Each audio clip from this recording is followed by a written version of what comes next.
হুজুগে বন্ধুদের পাল্লায় পড়ে আমরা এদিক সেদিক অনেক জায়গায় ভর্তি হয়ে যাই। কত দ্রুত কত নির্ভুলভাবে সমাধান করছো তার উপর নির্ভর করবে তুমি চান্স পাবা কিনা। এখন পর্যন্ত অনেকে ঢাকা বিশ্ববিদ্যালয় প্রশ্ন খুলে দেখোনি, তখন তাড়াহুড়ো করতে গিয়ে অনেকেই কিন্তু হাল ছেড়ে দেয়। তুমি যদি এই জিনিসগুলোর মধ্যে কোনো একটাকে কম গুরুত্ব দাও তাহলে কিন্তু তুমি পিছিয়ে পড়বে। এক্সাম দিয়ে নিজের দক্ষতা যাচাই না করো তাহলে মূল পরীক্ষাতে তুমি কিন্তু ধরা খাবা।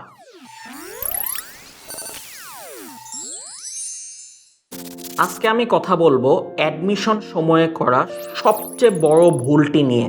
হ্যাঁ, ঠিক শুনেছ, যেই ভুলটির কারণে 99% স্টুডেন্ট অ্যাডমিশন পরীক্ষায় সফল হতে পারে না, অনলি 1% স্টুডেন্ট অ্যাডমিশন পরীক্ষায় সফল হতে পারে। ভাইয়া, এই ভুলটি কি? এই ভুলটি হলো তোমাদের নিজেদের চিন্তা শক্তি ব্যবহার না করা, হুজুগে ভর্তি হওয়া এবং যেখানে ভর্তি হচ্ছ সেটা সম্পর্কে, সেটা প্রোগ্রাম সম্পর্কে না জানা, তার সাথে তাল মিলিয়ে চলতে না পারা, ফলশ্রুতিতে হাল ছেড়ে দেওয়া এবং পরিণামে কোথাও চান্স না পাওয়া। চলো আমরা বিস্তারিত আলোচনা করি। অ্যাডমিশন সময়ে আমাদের যখন নিজেদের পড়ালেখা করতে হয় তখন আমরা হুজুগে বন্ধুদের পাল্লায় পড়ে আমরা এদিক সেদিক অনেক জায়গায় ভর্তি হয়ে যাই। কিন্তু ভর্তি হওয়ার আগে আমরা কখনোই জানতে চাই না ওই প্রোগ্রামটিতে কি কি ফিচার আছে। আমরা সবসময় দেখি ওই প্রোগ্রামটি কতটা জনপ্রিয়। এই জনপ্রিয়তার ফাঁদে পড়ে আসলে যে আমরা নিজের পায়ে কুঠার মারছি সেটা কিন্তু আমরা অনেকেই বুঝতে পারি না। তোমাদের যেটা করণীয় সেটা হলো অ্যাডমিশন প্রোগ্রামের সময় প্রতিটা ফিচার জেনে শুনে বুঝে ভর্তি হওয়া। কেন? কারণ এই অ্যাডমিশনের 3 মাস তুমি যদি কোনো ভুল করো সেই ভুল সংশোধনের সময় কিন্তু তুমি পাবে না। একাডেমিক লাইফে ভুল করলে সেই ভুলগুলো সংশোধনের সময় পাওয়া যেত, অ্যাডমিশনের সময় তা পাওয়া যাবে না, কারণ অ্যাডমিশন পরীক্ষা তুমি জীবনে একবারই দিতে পারবে। তাহলে তুমি যেখানেই ভর্তি হও তোমার উচিত সেইখানে সকল ফিচার জেনে শুনে তারপরে ভর্তি হওয়া।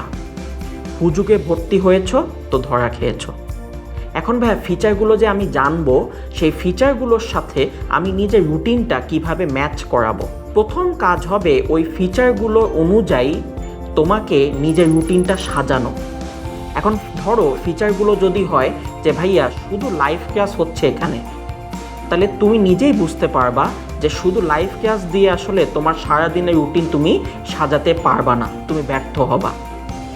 কারণ শুধু লাইভ ক্লাস করলে হয়তোবা তোমার কনসেপ্ট ক্লিয়ার হবে, কিন্তু তুমি যদি বই দেখে প্র্যাকটিস না করো, এক্সাম দিয়ে নিজের দক্ষতা যাচাই না করো, তাহলে মূল পরীক্ষাতে তুমি কিন্তু ধরা খাবা। কারণ আমরা সবাই জানি ভর্তি পরীক্ষার সফলতা নির্ভর করে ভর্তি পরীক্ষার হলের টাইম ম্যানেজমেন্টের উপর। প্রতিটি প্রশ্ন তুমি কত সময়ে সমাধান করছো, কত দ্রুত কত নির্ভুলভাবে সমাধান করছো তার উপর নির্ভর করবে তুমি চান্স পাবা কিনা। এখন তুমি যদি আগে থেকে এই ব্যাপারগুলো বাসায় বসে প্র্যাকটিস না করো, তুমি যেখানে ভর্তি হয়েছো সেখানে যদি এই ফিচারগুলো না থাকে, তাহলে তুমি কিন্তু ভর্তি পরীক্ষায় সফলতা হওয়ার থেকে অলরেডি পিছিয়ে পড়ছো। তার মানে তোমাকে আসলে দেখতে হবে প্রতিটা পরীক্ষায় আমার প্রতিটি প্রশ্ন উত্তর করতে কম সময় লাগছে কিনা, আমি কি নির্ভুলভাবে উত্তর করতে পারছি কিনা, এবং আমি বাসায় পর্যাপ্ত পরিমাণে নিজে নিজে প্র্যাকটিস করছি কিনা। এই জিনিসগুলোর উপর ভিত্তি করেই তোমার রুটিন বানাতে হবে। তার মানে তোমার রুটিনে লাইভ ক্লাস যতটা গুরুত্ব পাওয়া উচিত তার সাথে সাথে তোমার নিজের প্র্যাকটিসটাও ততটা গুরুত্ব পাওয়া উচিত, এবং পরীক্ষা দেওয়া, প্র্যাকটিস করা, মডেল টেস্ট দেওয়া এই জিনিসটাও গুরুত্ব পাওয়া উচিত। তুমি যদি এই জিনিসগুলোর মধ্যে কোনো একটাকে কম গুরুত্ব দাও তাহলে কিন্তু তুমি পিছিয়ে পড়বে।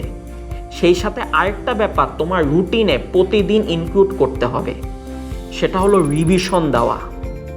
তুমি প্রতিদিন যা পড়বা ওই জিনিসটা অবশ্যই রাতে ঘুমানোর আগে 10 থেকে 15 মিনিট সময় নিয়ে তুমি রিভিশন দিবা। একটা চ্যাপ্টার যখন সম্পূর্ণভাবে শেষ হবে ওই চ্যাপ্টারটা তুমি 20 থেকে 25 মিনিট সময় নিয়ে রিভিশন দিবা। 1 মাস যখন অতিবাহিত হবে ওই সারা মাসে তুমি যতগুলো পড়ালেখা করেছো, যতগুলো অঙ্ক করেছো, যতগুলো সূত্র শিখেছো, যতগুলো নতুন নতুন ট্রিক্স শিখেছো, সবগুলো রিভিশন দেওয়া। এই 3 ধরনের রিভিশন তোমার নিজের জীবনে এখন নিয়ে আসতে হবে। একটা হলো ডেইলি রিভিশন, আরেকটা হলো চ্যাপ্টার শেষে রিভিশন, আরেকটা হলো মান্থলি রিভিশন। যত বেশি রিভিশন দিবা, জিনিসগুলো তত তোমার মাথার মধ্যে গেঁথে যাবে। এর পাশাপাশি আমি যদি বলি যে দেখো, অনেকেই হুজুগে বিভিন্ন জায়গায় যখন ভর্তি হয় তখন দেখে যে ওইখানে আমাদের একটা চ্যাপ্টারের উপর অনেকগুলো ক্লাস নেওয়া হচ্ছে। ফলশ্রুতিতে যেটা হয়, 3 মাসের মধ্যে সবগুলো চ্যাপ্টার সমানভাবে শেষ করা যায় না। এবং তোমরা অনেকেও এই জিনিসটা করে থাকো। ধরো 3 মাসের মধ্যে তুমি একটা চ্যাপ্টার পড়তে তুমি সময় ব্যয় করেছো 15 দিন। তুমি চিন্তা করো, তুমি যদি এই স্পিডে আগাও তাহলে তুমি 3 মাসে মাত্র 6টি চ্যাপ্টার শেষ করতে পারবে। তাহলে স্টুডেন্টরা প্রথম দিকে খুব রিল্যাক্সে পড়াশোনা শুরু করে, কিন্তু 3 মাসের শেষের দিকে গিয়ে তাদের উপর অনেক প্রেশার পড়ে এবং তখন তারা তাড়াহুড়ো করে বাকি থাকা চ্যাপ্টারগুলো শেষ করার চেষ্টা করে।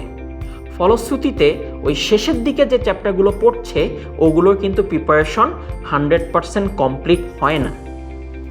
তোমাকে মনে রাখতে হবে, ভর্তি পরীক্ষায় কিন্তু সবগুলো চ্যাপ্টার সমান গুরুত্বপূর্ণ। এমন কিন্তু না যে আমি একটা চ্যাপ্টার পড়লে আমার ভর্তি পরীক্ষায় অনেকটুকু কভার হয়ে যাচ্ছে, তা কিন্তু না। তোমাকে সবগুলো চ্যাপ্টার সমান গুরুত্ব দিয়ে পড়তে হবে। তার মানে তোমাকে প্রথম থেকে একটু দ্রুত পড়তে হবে, যেন তুমি 3 মাসের মধ্যে বা 4 মাসের মধ্যে টোটাল চ্যাপ্টারগুলো শেষ করতে পারো এবং রিভিশন দিতে পারো। তার মানে কোনো অধ্যায়ের উপর আমি বেশি সময় ব্যয় করব না, আবার কোনো অধ্যায়ে আমি কম সময়ও দিব না।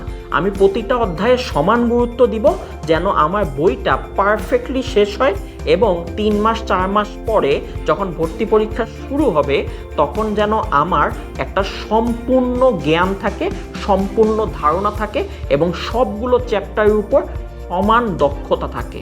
এই জিনিসটা তোমাদেরকে এনশিওর করতে হবে। এখন যখন প্রথম দিকে অনেক সময় ব্যয় হচ্ছে কিন্তু পরে গিয়ে দেখা যায় অনেক চ্যাপ্টার বাকি আছে, তখন তাড়াহুড়ো করতে গিয়ে অনেকে কিন্তু হাল ছেড়ে দেয় যে আমাকে দিয়ে মনে হয় ভর্তি পরীক্ষায় চান্স পাওয়া হবে না। সেই সাথে অনেককেই দেখা যায় যে হাল ছেড়ে দিয়ে তার টার্গেটও চেঞ্জ করে ফেলতেছে। প্রথমে টার্গেট থাকে যে আমি বুয়েটে চান্স পাবো, তারপরে সেই টার্গেটটা আস্তে আস্তে চেঞ্জ হইতে হইতে অন্যদিকে ডাইভার্ট হয়ে যায়। এই জিনিসগুলো কিন্তু করা যাবে না। এই জিনিসগুলো যদি তুমি প্রথম থেকে কেয়ারফুল থাকো তাহলে এই জিনিসগুলো তোমার সাথে হবে না। তার মানে হলো, তুমি যদি এই ভুলগুলো না করো তাহলে তোমাকে প্রথম থেকে সবগুলো চ্যাপ্টারের উপর সমান গুরুত্ব দিতে হবে। এক চ্যাপ্টারে বেশি সময় ব্যয় করা যাবে না এবং হাল ছাড়া যাবে না। কোনো কারণে যদি তোমার সময় ব্যয় হয়ে যায় বা তুমি অসুস্থ হয়ে যেতে পারো, তারপরও আমি বলছি হাল ছাড়া যাবে না। শেষ মুহূর্ত পর্যন্ত তোমাকে লেগে থাকতে হবে। যারা লেগে থাকবে তারাই কিন্তু ভর্তি পরীক্ষায় সফল হবে। আরেকটা কথা যেটা বলি সেটা হলো, প্রকৃত এক্সামের দিকে অনেকেই ফোকাস করো না। তোমরা অনেকেই এখন পর্যন্ত টার্গেট নিছো যে আমি বুয়েটে চান্স পেতে চাই, আমি ঢাকা বিশ্ববিদ্যালয়ে চান্স পেতে চাই, কিন্তু তোমরা অনেকেও এখন পর্যন্ত বুয়েটে একটা অরিজিনাল প্রশ্ন খুলে দেখোনি যে বুয়েটে প্রশ্নটা কেমন হয়। এখন পর্যন্ত অনেকে ঢাকা বিশ্ববিদ্যালয় প্রশ্ন খুলে দেখোনি। তোমরা ভাবছো যে আমি হয়তো বা চ্যাপ্টারগুলো আগে পড়ে শেষ করি, তারপরে আমি প্রশ্ন ব্যাংক বা প্রশ্নগুলো সলভ করব, যেটা সম্পূর্ণ ভুল। প্রথমে তোমাকে প্রশ্নগুলো সম্পর্কে ধারণা পেতে হবে যে আমার এই ইউনিভার্সিটিতে আমি যদি চান্স পেতে চাই, আমার কোন কোন সাবজেক্টে কতগুলো প্রশ্ন অ্যান্সার করতে হবে, ওই পার্টিকুলার ইউনিভার্সিটিতে কোন চ্যাপ্টারটার উপর থেকে বেশি প্রশ্ন রিপিট হয়, কোন চ্যাপ্টার থেকে প্রশ্ন একদমই আসে না। এই অ্যানালাইসিসগুলো তোমাকে প্রথমেই করে ফেলতে হবে। তুমি যদি এই প্রথমেই অ্যানালাইসিসগুলো করে ফেলো তাহলে পরবর্তীতে তুমি যখন চ্যাপ্টারটা পড়তে যাবা তখন তোমার মাথায় কিন্তু অটোমেটিক জিনিসটা চলে আসবে যে এই চ্যাপ্টারটা আমার জন্য খুবই গুরুত্বপূর্ণ, কারণ এই চ্যাপ্টার থেকে অমুক বিশ্ববিদ্যালয়ে অনেক বেশি প্রশ্ন আসে। এই জিনিসটা যখন তুমি ধরতে পারবা তখন ওই চ্যাপ্টার পড়ার সময় তোমার গুরুত্বটা বেড়ে যাবে এবং ওই চ্যাপ্টারের উপর প্রিপারেশনটা তোমার জোরদার হবে। সো মেইন এক্সামকে তোমার বেশি বেশি করে ফোকাস করা উচিত, যেন মেইন এক্সামের প্যাটার্ন, মেইন এক্সামের প্রশ্নের ধরন, কোন জায়গা থেকে প্রশ্ন বেশি আসছে, প্রতিটা প্রশ্নের জন্য কত সময় পাওয়া যাবে, এই সকল অ্যানালাইসিস তোমার প্রথমেই করে ফেলা উচিত। তুমি যদি প্রথম থেকে আবারও সেই লাইভ ক্লাসের প্রতি নিযুক্ত হও, লাইভ ক্লাসকে যদি জোর দিতে থাকো, তাহলে যেটা হবে দিন শেষে তোমার কিন্তু সময়টা চলে যাবে, কিন্তু প্রতিটা চ্যাপ্টারে লাইভ ক্লাস করতে করতে অন্যান্য যে প্রিপারেশন সেই জিনিসটা কিন্তু কমপ্লিট হবে না। এই যে কথাগুলো বললাম, এই কথাগুলো একটা স্টুডেন্ট কখন বুঝতে পারে জানো? অ্যাডমিশন পরীক্ষা শেষে। এইটা অনেক বেশি ভয়াবহ। তুমি নিজেকে তাদের স্থানে চিন্তা করো যারা গতবার কোথাও চান্স পায়নি। প্রতিটা স্টুডেন্টকে তুমি যদি জিজ্ঞেস করো যে তুমি কি কি ভুল করেছিলে, দেখবে ভাইয়া যে ভুলগুলোর কথা বললাম ঠিক এক্স্যাক্টলি এই ভুলগুলোর কথা সেও বলবে। সো তোমরা যারা এবছর ভর্তি পরীক্ষা দিবা, তোমরা কিন্তু এই ভুলগুলো করো না। যদি তুমি এই ভুলগুলো করো তাহলে তোমাকে ভর্তি পরীক্ষা শেষে পস্তাতে হবে।